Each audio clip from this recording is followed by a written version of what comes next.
السلام علیکم ورحمۃ اللہ وبرکاتہ۔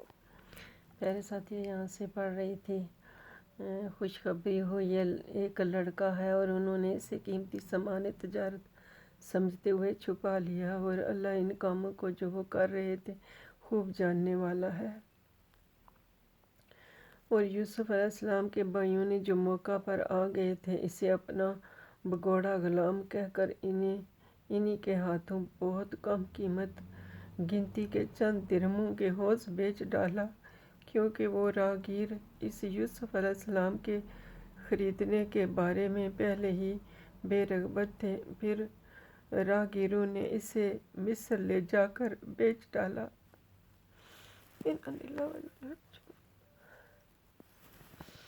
اللہ پاک صبر کی توفیق عطا فرمائے۔ اللہ پاک لوگوں کے فریبوں سے محفوظ فرمائے، حسد جلس کرنے سے بھی اور سہنے سے محفوظ فرمائے۔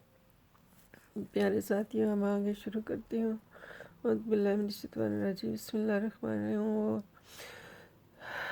اور مصر کے جس شخص نے اسے خریدا تھا اس کا نام قطفیر تھا، اور وہ بادشاہ مصر ریحان بن ولید کا وزیر خزانہ تھا۔ اسے عرف عام میں عزیز مصر کہتے تھے۔ اس نے اپنی بیوی زلیخا سے کہا، اسے عزت و اکرام سے ٹھہراؤ، شاید یہ ہمیں نفع پہنچائے یا ہم اسے بیٹا بنا لیں۔ اور اس طرح ہم نے یوسف علیہ السلام کو زمین مصر میں استحکام بخشا۔ اللہ تیرا شکر، سبحان ربی اللہ، الحمدللہ رب العالمین۔ اور یہ اس لیے کہ ہم اسے باتوں کے انجام تک پہنچانا، یعنی علم تعبیر، رؤیا سکھائیں۔ اور اللہ اپنے کام پر غالب ہے بے شک، لیکن اکثر لوگ نہیں جانتے۔ بے شک مالک۔ اور جب وہ اپنے کمال شباب کو پہنچ گیا، سبحان اللہ، تو ہم نے اسے حکم نبوت اور علم تعبیر عطا فرمایا۔ اللہ تیرا شکر۔ اور اسی طرح ہم نیکوکاروں کو صلہ بخشا کرتے ہیں۔ شکر مالک، سبحان ربی اللہ، اللہ تیرا احسان ہے۔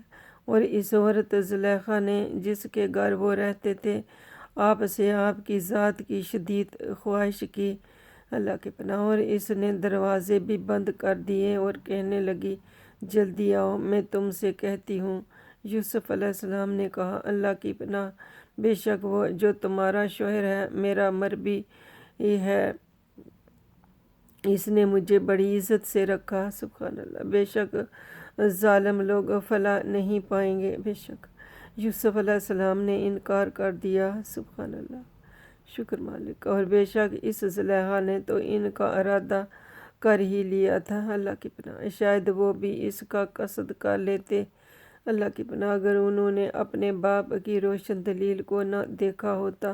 اس طرح اس لیے کیا گیا کہ ہم ان سے تکلیف اور بے حیائی دونوں کو دور رکھیں۔ شکریہ مالک، بے شک وہ ہمارے چنے ہوئے برگزیدہ بندوں میں سے تھے۔ سبحان اللہ، اللہ تیرا احسان ہے، شکریہ مالک۔ یا انہوں نے بھی اس کو طاقت سے دور کرنے کا قصد کر لیا تھا۔ اگر وہ اپنے رب کی روشن دلیل کو نہ دیکھ لیتے تو اپنے دفاع میں سختی کر گزرتے، اور ممکن ہے اس دوران ان کا قمیض آگے سے پھٹ جاتا، جو بعد ازاں ان کے خلاف شہادت اور وجہ تکلیف بنتا ہے۔ اللہ کی پناہ، سو اللہ کی نشانی نے انہیں سختی کرنے سے روک دیا۔ اللہ آپ کا شکریہ، یا اللہ ہمیں بھی سختی کرنے سے روک دیں۔ اور دونوں دروازے کی طرف آگے پیچھے دوڑے، اور اس زلیخا نے ان کا قمیض پیچھے سے پھاڑ ڈالا، اور دونوں نے اس کے خاوند عزیز مصر کو دروازے کے قریب پا لیا۔ وہ فوراً بول اٹھی کہ اس شخص کی سزا جو تمہاری بیوی کے ساتھ برائی کا ارادہ کرے اور کیا ہو سکتی ہے، سوائے اس کے کہ وہ قید کر دیا جائے یا اسے دردناک عذاب دیا جائے۔ اللہ کی پناہ سے دھوکے بازوں سے اور دھوکہ کرنے سے بھی ہے۔ یوسف علیہ السلام نے کہا، نہیں، بلکہ اس نے خود مجھ سے طلب برداری کے لیے مجھے پھسلانا چاہا، اور اتنے میں خود اس کے گھر والوں میں سے ایک گواہ نے، جو شیر خوار بچہ تھا، گواہی دے دی کہ اگر اس کا قمیض آگے سے پھٹا ہوا ہے تو یہ اگر اس کا قمیض آگے سے پھٹا ہوا ہے تو یہ سچی ہے اور جھوٹوں میں سے ہے۔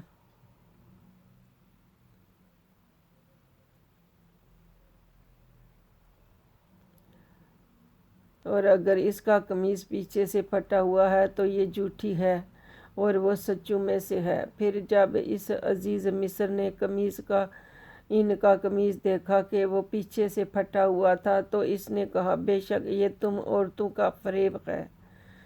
اللہ فریب کرنے والوں کا فریب ظاہر کر دیا کر۔ یقیناً تم عورتوں کا فریب بڑا خطرناک ہوتا ہے۔ اللہ کی پناہ فریب کرنے سے بھی اور فریب سہنے سے بھی۔ اے یوسف تم اس بات سے درگزر کرو اور ہے زلیخا تو اپنے گناہ کی معافی مانگ، بے شک تو ہی خطا کاروں میں سے تھی۔ اللہ کی پناہ خطا کرنے سے اللہ پاک محفوظ فرمائے۔ اے اللہ ہمارے گناہوں کو معاف فرما دیں۔ اے اللہ ہمیں گناہوں سے بچنے کی توفیق عطا فرمائے۔ اے اللہ ہماری عزتوں کی حفاظت فرمائے، ہمارے ایمان کی حفاظت فرمائے، ہمارے جان مال کی، ہمارے رشتوں کی حفاظت فرمائے۔ اللہ ہم سب پر رحم فرمائے، ہمارے گھروں کی، ہمارے وطن کی، ہر چیز کی حفاظت فرمائے۔ اللہ ہر چیز کے مالک آپ ہیں، سب کچھ آپ کا دیا ہوا ہے۔ اللہ دونوں جہان کی تکلیفوں سے پناہ مانگتے ہیں، یا اللہ دوزخ سے پناہ مانگتے ہیں، فتنہ جوج مجوج سے پناہ مانگتے ہیں، فتنہ دجال سے پناہ مانگتے ہیں، قیامت کی ہولناکیوں سے پناہ مانگتے ہیں، معیشت کے سخت دن کی تکلیفوں سے پناہ مانگتے ہیں۔ اے اللہ پاک قبر کے عذاب سے پناہ مانگتے ہیں، بسراقت کے پینڈے سے پناہ مانگتے ہیں۔ اللہ برکت عطا فرما دے، اپنے حبیب کی زیارت شفا نصیب فرما دے، اللہ اپنا دیدار خاص نصیب فرما دے۔ اے اللہ ہم سب پر رحم فرما دے، اللہ رمضان کے شریف کے صدقے میں ہماری دعا کو قبول و منظور فرما، ہماری خطائیں معاف فرما دے۔ یا اللہ ہم پر رحم فرما دے، یا اللہ تو دعائیں سننے اور قبول کرنے والا ہے۔ السلام علیکم پیارے ساتھی۔